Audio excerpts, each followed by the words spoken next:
Ataque à Profundidade, seja muito bem-vindo. Hoje vamos dedicar o nosso programa aos investidores que estão a ser cada vez mais badalados no mundo do futebol. Vamos começar por falar no caso do Vitória Sport Clube. Vitória de Guimarães está na ordem do dia. Os sócios aprovaram em Assembleia Geral a venda de 46% das ações do clube por 5,5 milhões de euros ao fundo Visport. Vamos olhar para o antes, durante e tentar perceber um bocadinho o que estará por vir no emblema vitoriano. Na segunda parte, vamos discutir o peso e a relevância que os investidores têm ganho no mundo do futebol, se têm ganho ou não. Tudo isto através de vários dados, muitos números, muitas curiosidades, portanto, deixe-se ficar desse lado. Vamos ter as nossas habituais rubricas de transição rápida, basculação, o nosso jogo numérico com o Germano Almeida. Portanto, tudo assuntos a não perder nestes próximos 45 minutos, vamos dizer assim, do nosso ataque à profundidade. Vamos dar as boas-vindas, como sempre, ao João Marcelino e também ao José Manuel Ribeiro. Bem-vindos aos dois. Temos aqui mais uma vez um programa hiperas. Muitas curiosidades. Muitas curiosidades e, sobretudo, muito dinheiro de partes incertas. A ver, vamos, é um assunto que vamos discutindo. Mas que é cada vez mais necessário aos clubes em Portugal. É isso que vamos tentar perceber. Percebemos a propósito do caso do Vitória. Vamos tentar perceber se estarão todos de acordo. Aqui os nossos comentadores em estúdio e também o nosso especialista em todos os programas. Temos um especialista, tentamos ter um especialista sobre os diferentes temas que trazemos à baila, podemos dizer assim. Por isso, dar as boas-vindas ao Pedro Brinca, que é professor de Economia na UFSB e também coordena a gestão do desporto. Pedro, muito obrigada por ter aceitado o nosso convite. Obrigado. É um gosto muito grande tê-lo aqui no Canal 11 e temos a certeza que também nos vai ajudar a desvendar um pouquinho esta nova tendência que tem existido, podemos dizer assim, no nosso futebol. Portanto, até já, Pedro, vamos arrancar com o nosso programa, com a primeira parte do nosso programa e vamos precisamente olhar, como eu disse, para essa questão do Vitória Sport Clube. José Manuel Ribeiro, vamos então perceber o que é que ofereceu a Visport. Pronto, esse acordo já foi, entretanto, validado em Assembleia Geral, depois de ter sido validado também pelo Conselho Fiscal do Vitória. A V-Sports, que é um fundo tido por dois bilionários, um egípcio e um norte-americano, adquire 46% das ações por 5,5 milhões de euros. Oferece também 2 milhões de euros para um investimento em infraestruturas que tem que ser feito nos próximos 2 anos. E ainda um fundo de 20 milhões de euros, um fundo, uma linha de crédito, digamos, a juros supostamente favoráveis, nós não sabemos exatamente o que é que isso significa, mas pronto, que tem uma série de garantias, que supostamente de início seriam ações da SAD, mas cujas condições terão sido alteradas, entretanto, para garantias como a bilhética, direitos televisivos e outras coisas. Basicamente é a segunda venda, digamos, de ações deste calibre que acontece no Vitória de Guimarães. Já tinha acontecido antes com um acionista individual, cujas ações foram depois recuperadas. E também a entrada, digamos, do futebol português num novo fenómeno que nós vamos falar na segunda parte do programa, que é dos investidores que dividem o seu investimento por vários clubes e, portanto, acabam por ter participações por vários clubes. Estes investidores, em particular, têm um clube já em Inglaterra com o Aston Villa e planeiam a criação de um outro na Liga Norte-Americana, o Las Vegas Villains, que também estará prestes a acontecer. Tudo vês, curioso ou não, não é? Tudo vês, parece de propósito, sim, parece um fetiche com a letra V. Com a letra V. João, a verdade é que a situação financeira do Vitória Sport Clube não era a mais animadora, não é? Pois, e esse é o ponto. Ou seja, uma coisa é ir de encontro a estas parcerias num momento de alguma fragilidade, e ali está, neste quadro, a situação financeira do Vitória, que tem capitais próprios negativos de 17 milhões e meio de euros, e outra coisa seria encontrar um investidor digamos, numa outra situação. Nós olhamos para estes números e dizemos, bem, a SAD do Vitória de Guimarães vale basicamente 12 milhões de euros, por 5,5 por 46%, o resto há 50 no 84 na posse do clube e depois já há mais 3,16 dispersos por pequenos acionistas. O Vitória teria ganho em fazer esta movimentação, digamos, numa outra situação financeira. Pronto, não o fez. Os sócios quiseram e aprovaram isto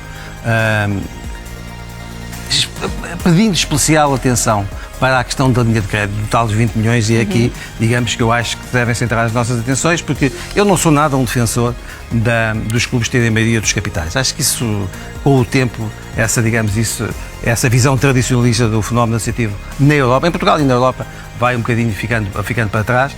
Acho é que isso, no final da linha, essa linha de crédito tem como colateral, primeiro, o colateral, quer dizer, digamos, aquilo que se dá como garantia de que as coisas correrão bem, é primeiro os direitos televisivos, depois os espaços dos jogadores, em terceira, ações da SAD. Ou seja, se as coisas não forem bem geridas, o que pode acontecer é que no final deste processo, se não conseguir uma gestão que seja excedentária, o que pode acontecer é que o Vitória, por via deste acordo, possa, eventualmente, estar sobre a mesa, perder a maioria por devido utilização indevida, ou seja, de forma pouco rigorosa, claro, deste empréstimo. Portanto, o Presidente da Assembleia Geral do Vitória já disse que vai ter especial atenção à forma como este mecanismo vai ser utilizado, espera-se que sim. Eu mantenho esta questão, que é importante poder recorrer a estas parcerias. É muito melhor que os clubes portugueses ou outros quaisquer consigam chegar a elas com uma situação financeira em que não estejam de mão estendida. O Vitória que se viu apertado, passo a expressão, e que se viu também obrigado a vender muitos jogadores. Não, isto tem, os números que mostramos há pouco explicam bem. Houve um agravamento enorme do passivo em apenas 2 anos, por mais do dobro.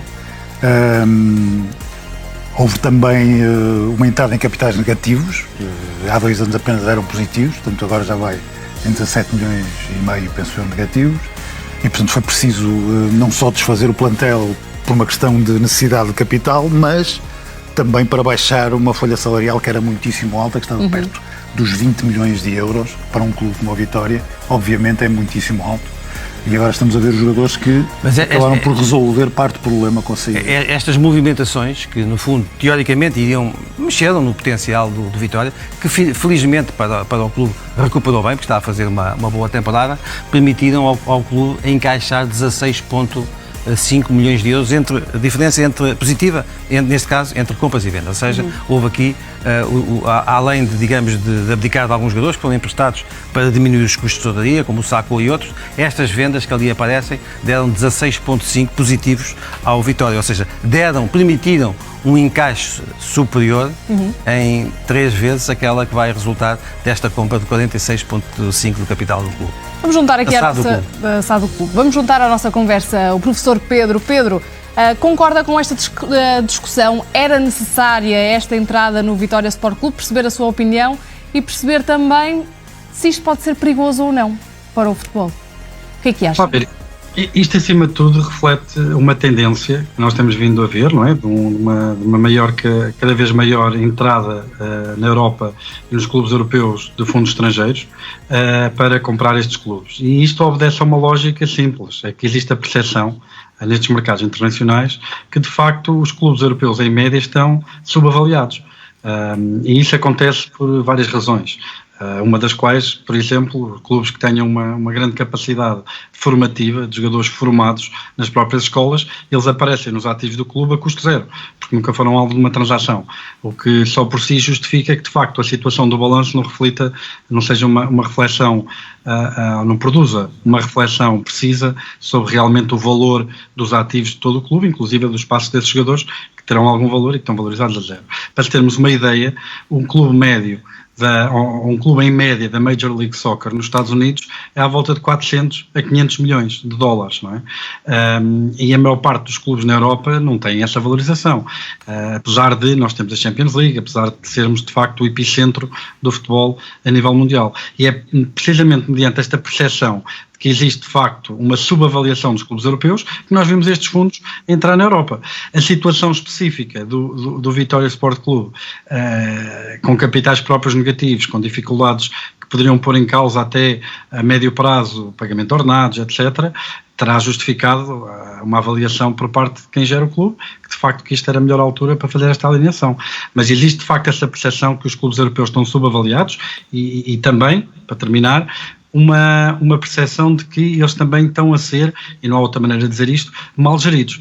Vamos, por exemplo, ver a questão dos estádios, não é? Os estádios nos Estados Unidos geram muito mais receita durante muito mais dias, são ativados durante períodos muito mais prolongados do que na Europa, onde tipicamente apenas geram receita em dias de jogo. Os Estados Unidos não é o caso, eles estão muito adaptados para gerar receitas por organização de eventos, por 30 outras possibilidades de utilização.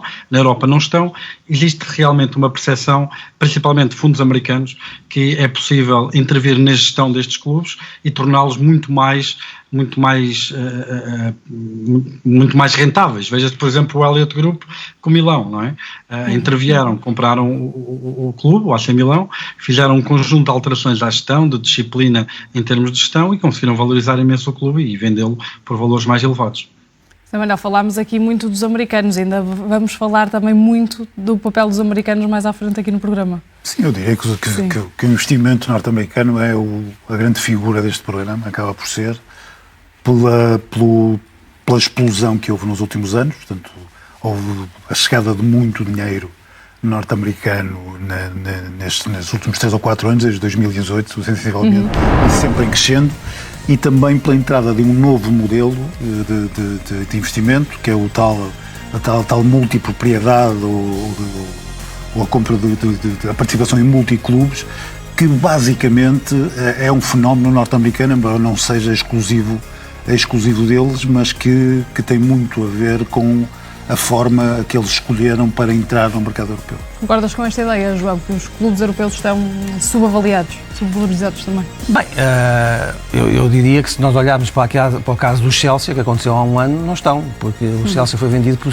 à volta de 5 mil milhões de euros, não é? E, portanto, mas eu diria que concordo com isso. Em termos genéricos, tem havido casos que escapam à regra e os principais clubes ingleses escapam, digamos, a esse mandamento. Mas deixa-me só dizer uma coisa em relação àquilo que disse o professor Pedro Brinca, que é importante, que é a questão também da bilhética e dos encames que têm que vir pelo lado da organização dos eventos, e aí na Europa há um caso, mais uma vez, de um clube que vai à frente de todos os outros, é o Real Madrid.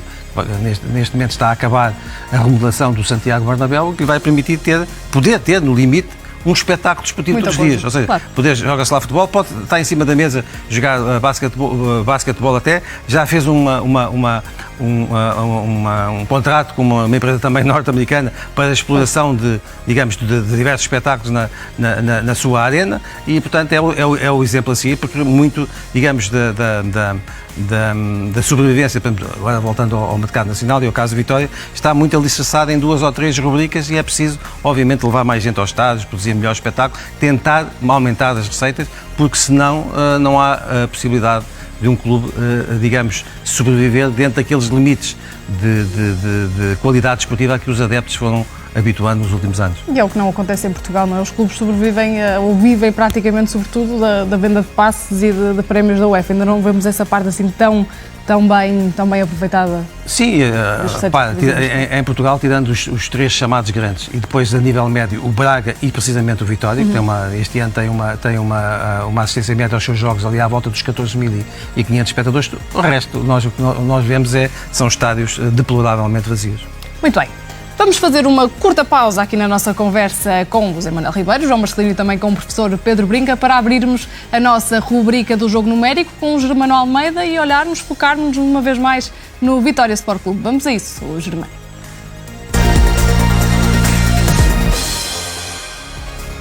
Agora sim, vamos nos focar então nesta evolução que o Vitória Sport Clube tem tido, não só nas competições internas, também nas competições europeias. Tentar descortinar também se era realmente necessário, já aqui todos concordámos, mas perceber um bocadinho do que foi, do que ficou para trás do Vitória Sport Clube. Germano, bem-vindo.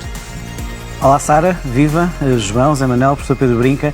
Bom, e na sequência do que estavam a falar, apetece-me responder diretamente à tua pergunta, Sara, e dizer que os quadros que a seguir vamos apresentar mostram-nos que sim, o Vitória Sport Clube, sendo naturalmente um dos principais clubes de futebol em Portugal, sê-lo há e tem-no sido. A verdade é que fica a ideia que terá que ter aqui uma alavanca, porque já mostrou, antes da década que vamos agora entrar mais em análise, que consegue chegar mais acima, mais longe. O que este quadro nos mostra é que na última década o Vitória ficou apenas uma vez em quarto lugar e ficou por 2 vezes em quinto. Se contarmos a época atual, que obviamente não acabou, e é precisamente o lugar que está a ocupar o quinto lugar, poderá repetir isso, portanto, poderá fazer ainda mais do que isso, mas a verdade é que só conseguiu por 5 vezes estar no top 6. Tem épocas também abaixo, como vemos ali no gráfico. Comparando, por exemplo, com o Sporting de Braga, e recordo num programa anterior que falávamos que o futebol português precisa, a nível internacional, de mais Bragas, mais equipas que, não sendo grandes, estejam ali logo com essa capacidade. Bom, vemos que o Braga está, nesta época, na mesma década, bem acima, 7 vezes em quarto, 2 vezes em terceiro, a contar com esta época uma terceira vez, e desde 2013-14 só por uma vez abaixo do quinto lugar. E, portanto, nesse aspecto, o Vitória Sport Clube, é preciso dizer, neste momento está uns bons furos abaixo do Sporting de Braga, pelo menos a nível nacional.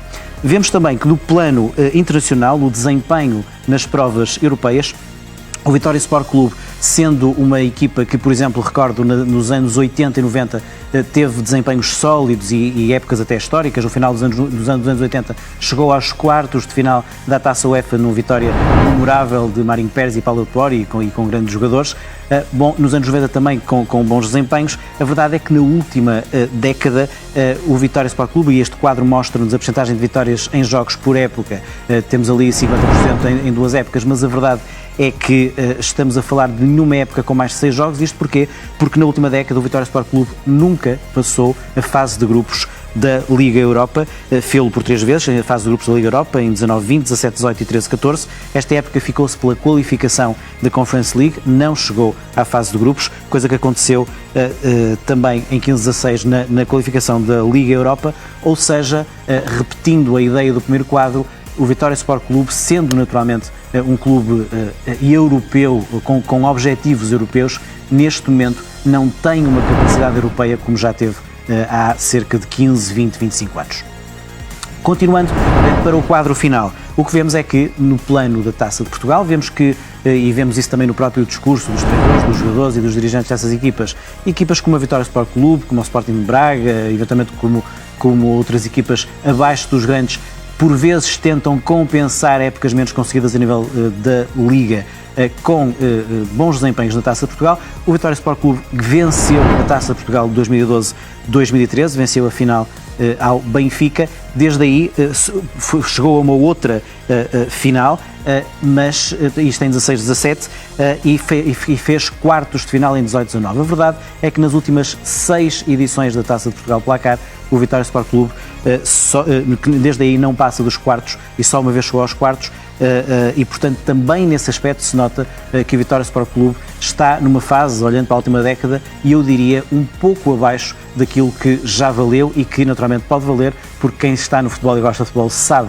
que é um clube especial, posso assumi-lo nesse aspecto. É um clube com uma massa humana e uma massa adepta muito forte, que lhe permite também, por vezes, se bem gerido, como estavam a dizer, chegar muito perto dos grandes, e os grandes sabem disso. Ir a Guimarães é sempre difícil e há jogos memoráveis e, portanto, diria, Sara, que o objetivo e esse desempenho, que é importante para o futebol português, é que tenhamos um Vitória Sport Clube mais competitivo a nível nacional e internacional.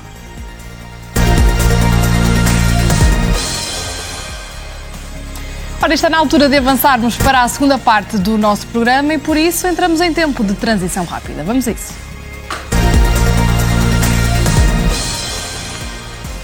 Vamos então olhar para os clubes das principais divisões europeias por tipo de propriedade. Vamos lá ver como é que estas propriedades, podemos dizer assim, estão divididas. Temos os clubes privados domésticos, que dizem respeito aos investidores do próprio país, portanto 257 clubes. Depois, privados estrangeiros, são cerca de 92 clubes, como é o caso aqui do Vitória Sport Clube. Aqueles clubes que são cotados em bolsa, no caso português, Futebol Clube do Porto, Benfica e também Sporting, 21 clubes nas principais divisões europeias, bem menos. Os clubes governamentais, são 49, e depois os clubes das associações, que dizem respeito àqueles clubes que dizem respeito, que são dos sócios, pertencem aos sócios, exatamente como na Alemanha, de resto é mais ou menos regra, que são na sua maioria, portanto ainda são 305 clubes. Vamos então alargar o nosso leque, vamos olhar para as Big Five, podemos dizer assim. João Marcelino, como é que isto está dividido?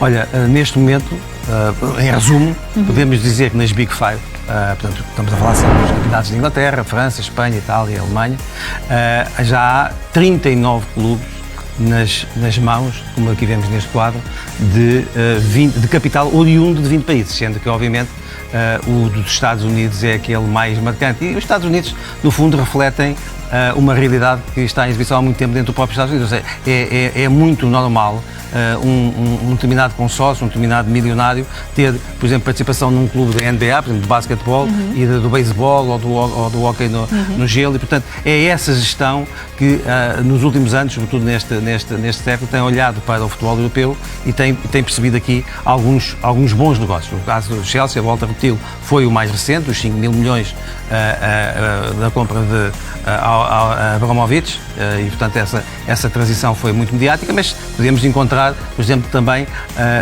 esse fenómeno Só interromper, João, só para depois as pessoas lá em casa também perceberem o que estamos a ver, são os clubes detidos pelos investidores estrangeiros de cada país, aqui estão, nesta parte aqui exatamente. Também. São E aquilo que nós temos casos até e era isso que há pouco o José Manuel estava aqui também a referir-se, há esses investimentos num clube, mas normalmente esses clubes já são, essa participação já tem aquilo que se chama, na linguagem económica, um conglomerado, ou seja, já envolve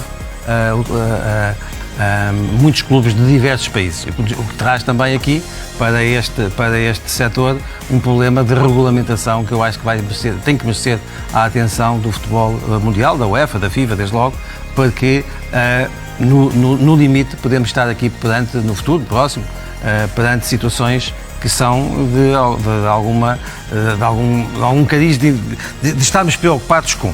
Porquê? Porque já há em provas europeias clubes que são detidos pelo mesmo capital e, portanto, claro, é sempre possível especular onde é que isso nos pode levar. Portanto, sim senhor, é um negócio que expõe muito aquilo que é a realidade do futebol em Portugal. Parece que o futebol é uma modalidade, se nós olharmos para os relatórios e contas dos clubes, parece que é um setor económico que não tem atratividade nenhuma, mas como vemos à escala internacional e das Big Five, e depois também podemos estender essa conversa a toda a restante Europa, não, estamos perante um setor que pode ser lucrativo, que é lucrativo quando gerido com profissionalismo e, sobretudo, com base, e com isto termino, numa coisa muito importante, quer dizer, eu acredito sempre muito mais na lógica do dinheiro, porque essa impõe remuneração aos acionistas, do que numa lógica pseudo-associativa em que depois as pessoas pouco participam e, no fundo, entregam os clubes a grupos instalados de poder dentro desses mesmos clubes. Manel, e na Liga Biwin, como é que estamos cá em Portugal? Os três grandes, como eu disse há pouco, ainda parece não olharem bem para isso. Bem, já ouvimos aí uns zunzuns quanto ao Benfica, mas como é que estão a trabalhar os investidores em Portugal? Neste momento, a Liga Biwin está restrito de ligas que já são controladas em mais de 1/3 por entidades estrangeiras. Nós temos 7 clubes neste momento, detidos maioritariamente. Também teria que estar ali o Braga, por exemplo, que já tem uma participação. 21%, não é, salvo erro? Exatamente. De uma entidade catária, mesma que possui o Paris Saint-Germain, e o próprio Vitória de Guimarães, assim que o acordo ficar fechado, também tem essa participação. Estes clubes pertencem maioritariamente àquelas entidades, todas estrangeiras, alguns deles já com participações também noutros clubes. Nós sabemos que nem tudo tem corrido bem, portanto tem que haver, temos vários exemplos de participações deste género que depois acabam mal e que levam a falências e a desaparecimento de clubes. Agora estamos perante uma nova realidade, que é o aparecimento de os tais conglomerados, como nos chamou o João, em que há participação em vários clubes em simultâneo, pela mesma entidade, e a própria UEFA, no último relatório que fez sobre estes assuntos, avisa para o perigo que isso coloca de várias formas para a integridade das competições, e não é difícil nós imaginarmos, por exemplo, se nós estamos a falar, por exemplo, de um fair play financeiro, a partir do momento que se dirige à gestão particular de um clube especificamente. Portanto, imaginemos que este clube especificamente já não tem saldo de acordo com o fair play para comprar um jogador. Pode perfeitamente ser outro clube do mesmo conglomerado a comprar o jogador e emprestá-lo depois.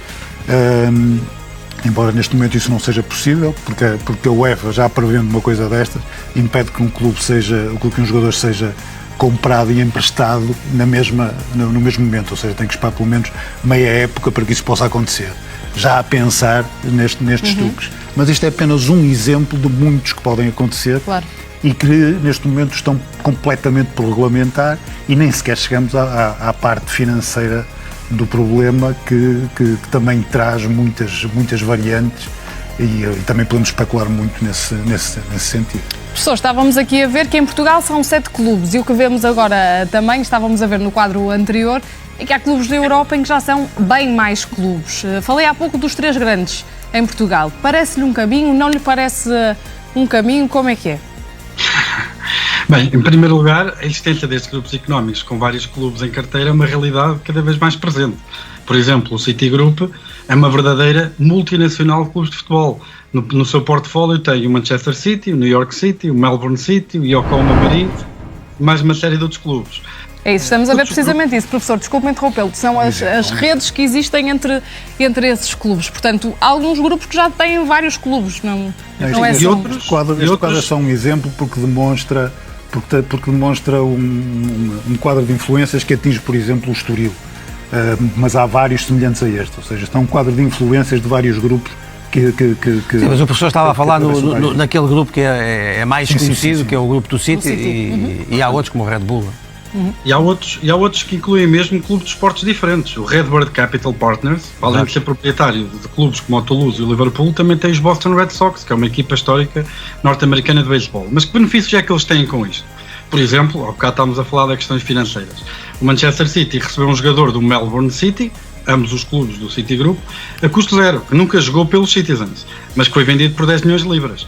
Essa mais-valia contou para as contas do fair play financeiro do Manchester City. Claro. Apesar de ser um artifício contabilístico desenhado para controlar as regras de fair play financeiro, o princípio está lá. A integração de múltiplas entidades dentro de um mesmo grupo permite a partilha estratégica dos recursos, mas permite muito mais. A literatura económica é extensa relativamente ao tema da integração horizontal, que é o termo usado pelos economistas quando organizações compram outras organizações com modelos de negócios semelhantes. Por exemplo, permite a diversificação de receitas, o que leva a uma diminuição da volatilidade e do risco associado ao investimento. Permite economias de escala através da concentração de serviços.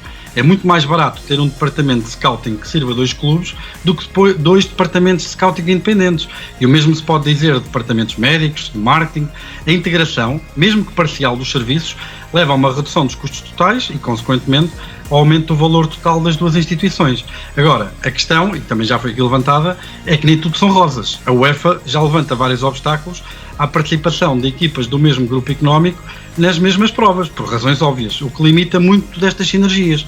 Em 2017, o UEFA Club Financial Control Body, que é o órgão da UEFA que faz a questão do fair play financeiro, permitiu a participação simultânea do Salzburgo e do Leipzig, que ambos pertencem ao grupo Red Bull, na Champions League, mas após uma extensa negociação. Inicialmente eles recomendaram que um deles fosse excluído da competição. E para eles poderem participar na Champions, tiveram que limitar de forma brutal todas estas vantagens que nós estávamos a descrever de uma gestão conjunta. Por exemplo, uma das coisas que eles tinham feito, o Dayot Upamecano, que é talvez o mais mediático, foi um jogador que começou no Salzburgo, passou para o Leipzig até ser vendido para o Bayern Munique. Todas estas operações, que por acaso a transferência deve haver a custo zero, se não estou em erro, foram severamente limitadas pela UEFA, o que de alguma forma limita algumas destas energias. Não obstante, elas continuam a existir, principalmente em clubes que de facto não estejam na mesma competição. João, vamos também olhar para esta multipropriedade, é assim? que temos falado, deste novo termo, que explicado em português ainda não é muito fácil, ainda não deve haver tradução, não é? O termo em inglês é multi-club ownership. Exato. E ouvimos aqui o professor, precisamente, João, a dizer que há várias vantagens. Não haverá também alguns perigos de perda de identidade e cultura? Ainda há pouco o Germano falava dessa identidade do Vitória Sport Clube. Não haverá o perigo também que se perca um pouquinho isso?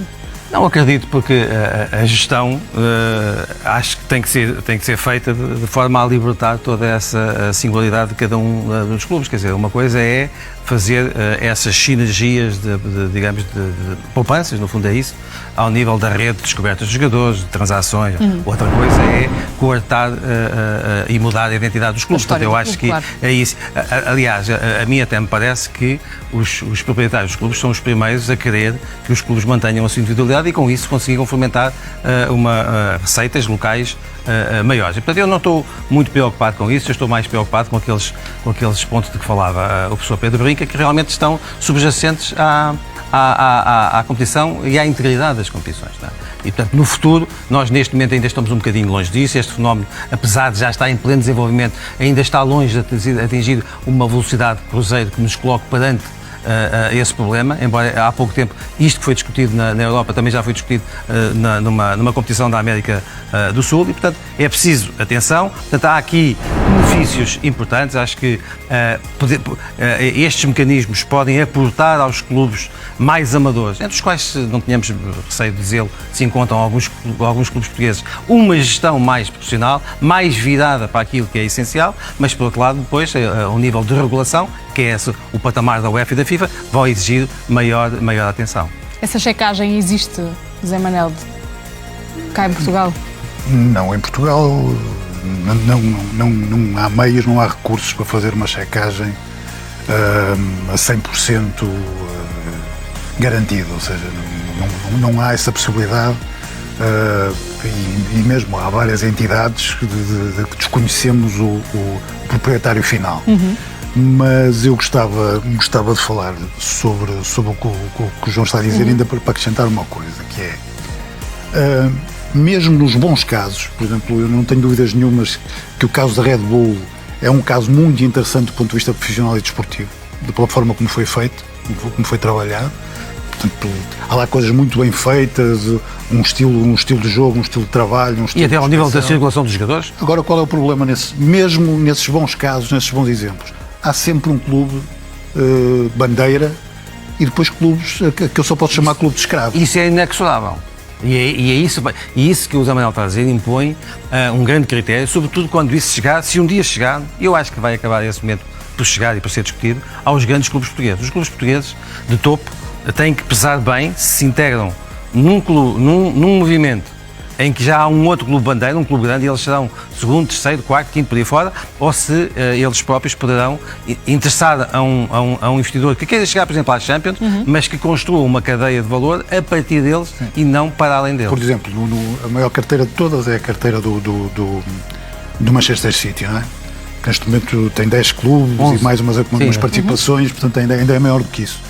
Mas eu penso que só há mais 1 ou 2 clubes vencedores naquele portfólio todo, tirando do Manchester City, e não chegam sequer aos calcanhares do Manchester City em termos de títulos.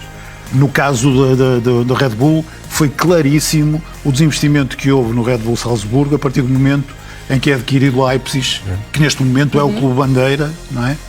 E há também uma outra parceria que tem estado a funcionar bem, embora agora no último ano já com alguma crise, que é do grupo norte-americano que entrou no Liverpool e que deu ao Liverpool um campeonato inglês e uma Champions. Também tem uma equipa de beisebol, salvo a Fenway Sports Group, sim. Exato. Mas que agora vai estar posto perante um desafio porque as coisas já não estão a correr bem e, portanto, vai precisar de, porventura, maior investimento. Professor, também juntá-lo aqui mais uma vez à conversa e perceber se esta multipropriedade, vamos chamar assim em português, multipropriedade, de que estamos aqui a conversar e o facto de ser pouco regulamentada, como também temos falado, na sua opinião isso pode trazer alguns riscos para o clube, para o investidor? O facto de haver mais do que um investidor, pode acontecer terem ideias diferentes, isto também ser um problema? Como é que isto está a ser um caminho? Como é que se consegue isto?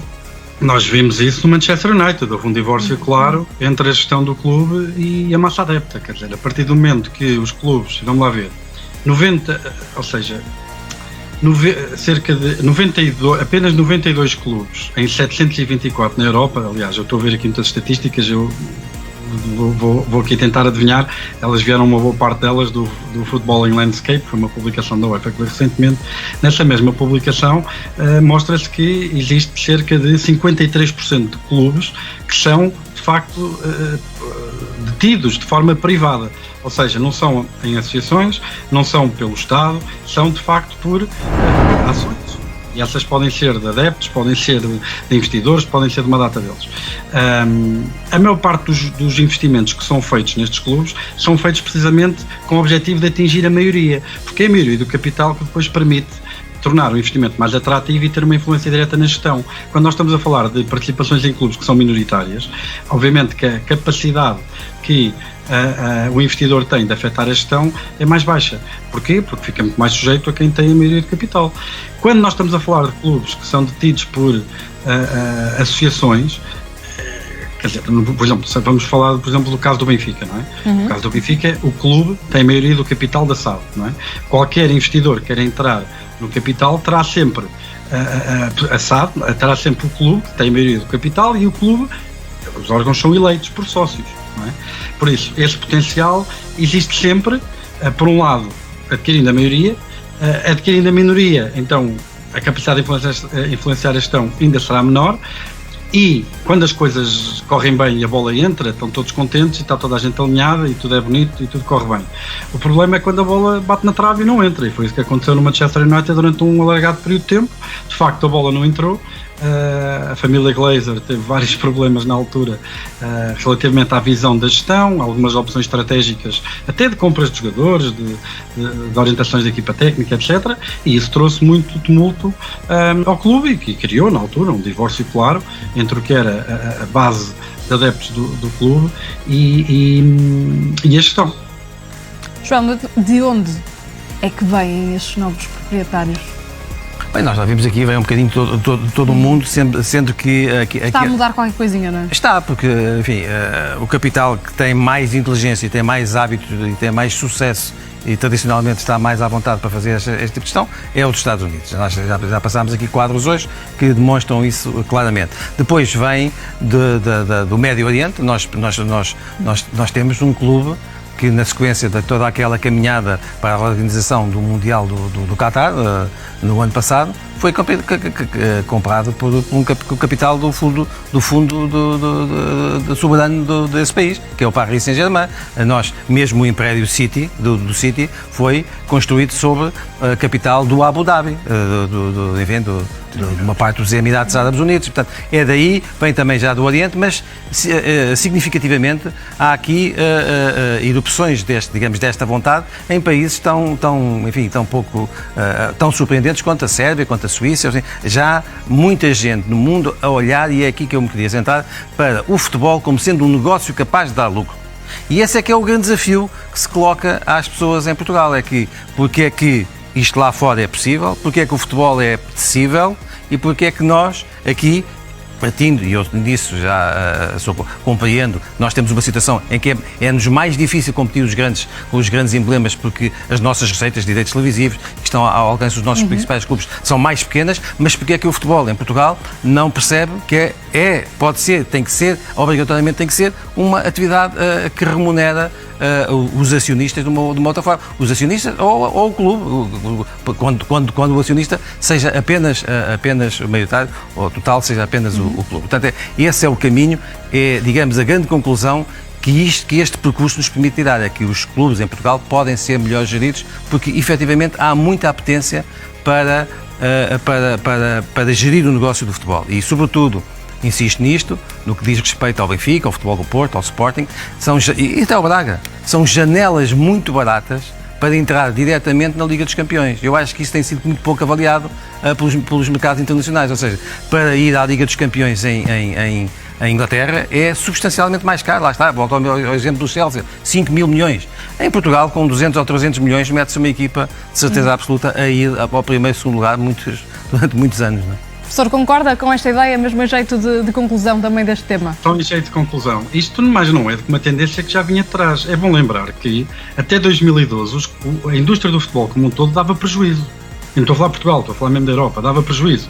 Só a partir de 2013 é que, de facto, a indústria como um todo, de forma agregada, começou a dar o tal lucro que foi aqui falado. E isto veio, porquê? Porque desde o fim dos anos 90, a própria UEFA, com o regime de licenciamento primeiro e depois com as regras de fair play financeiro, etc., foi exigindo aos clubes que participam nas competições europeias um nível de profissionalismo, primeiro na parte técnica, ligado à prática desportiva, estamos a falar de massagistas, qualificação de treinadores, etc., mas a partir de um determinado nível, essas exigências também se passaram para a gestão e têm ficado cada vez mais apertadas. E aquilo que nós vemos foi, ao longo de toda esta década, um esforço que foi feito pelas principais instâncias internacionais, nomeadamente aqui a UEFA com o sistema de fair play e antes com o sistema de licenciamento dos clubes que participam nas competições europeias, de uma maior profissionalização, de uma maior atitude de negócio perante o futebol em termos de profissionalismo. Aquilo que nós temos a ver agora é o último salto que estamos aqui a falar, não é? Porque realmente todas as regras que a UEFA tem posto têm ajudado os clubes, mas quer dizer, nós quando olhamos para qual é a economia que tem uma tradição maior de profissionalismo e de grande capacidade de gerar rentabilidade no mundo do futebol, é precisamente os Estados Unidos. Não com futebol, é verdade, mas com outros desportos que são profissionais há muito mais tempo que o futebol é na Europa. A ver, vamos de que forma é que isto também caminha. Vamos dar por terminada este tema desta segunda parte. Entramos em tempo de basculação, a última parte do nosso programa.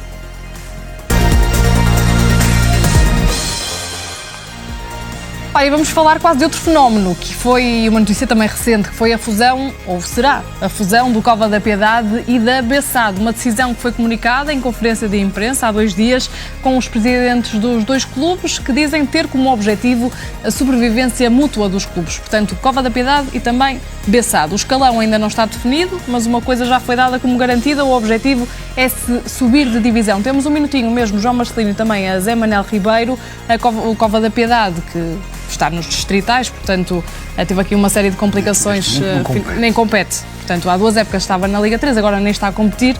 Junta-se aqui, este é outro fenómeno também, pelo menos que temos visto aqui em Portugal. 2 equipas que se juntam para tentar sobreviver. Não, é um fenómeno muito curioso, porque o que aconteceu com a Cova de Piedade foi exatamente o que aconteceu com o Belenenses, que formou a Bessade. Ou seja, o Cova da Piedade tinha uma SAD, com a qual se incompatibilizou, exatamente como aconteceu com o Belenenses e a Bessade. Dessa incompatibilização saíram vários problemas, incluindo a bancarrota da SAD, que acabou por desaparecer, falhas no licenciamento, o próprio clube deixou de poder participar até nas competições da formação por causa desse problema, e neste momento está sem competição. Enquanto que a Bessade ainda está a competir e consegue competir na segunda liga, está a discutir neste momento a permanência. Portanto, há a junção dos 2 interesses, o regresso à competição do Cova de Piedade, que tem infraestruturas, e o regresso da Bessade à integração com um clube como tinha com o Belenenses. 20 segundinhos. Consegue, João? É um movimento que se esperava há muito. A Bessade sozinha não tem capacidade de sobrevivência, já se tinha percebido, não tem instalações. A Cova da Piedade tem instalações, perdeu a licença, portanto junta-se aqui. É um fenómeno muito parecido com o que aconteceu com o Clube de Sintra e o Estrela da Amadora, que deu o reaparecimento do Estrela da Amadora, e agora até desta última que estava também aqui a ser Vila Franquense com o Espinho, que está agora paralisada por causa do campo do Espinho, que também não seguiu em frente, mas quer dizer, são fenómenos que visam a sobrevivência. Desse ponto de vista parecem acertados. É preciso que há coerência, digamos, do negócio empresarial, se venha a juntar a coerência discutível e que não resvale naquela curiosidade em que de que o Zé Manuel falava de um clube, Cova da Piedade, que já teve um problema com a sua SAD, agora ir fazer um acordo com uma outra SAD, ou seja, que tenham pelo menos aprendido. Muito bem, João, 20 segundinhos perfeitos, assim é que estamos aqui para falar de números, não estamos aqui para enganar ninguém. Professor, vamos nos despedir de si, chegamos ao final desse programa. Muito obrigada pela sua participação e tudo a correr bem. Obrigada, despeço-me também de vocês, meus senhores, 5 segundos. Obrigada, João Marcelino, obrigada também, José Manuel Ribeiro. Vemo-nos para a semana, combinado? Aqui estaremos e contamos consigo desse lado no próximo Ataque à Profundidade. Já sabe, todas as quintas-feiras estamos aqui para lhes fazer companhia. Fique bem.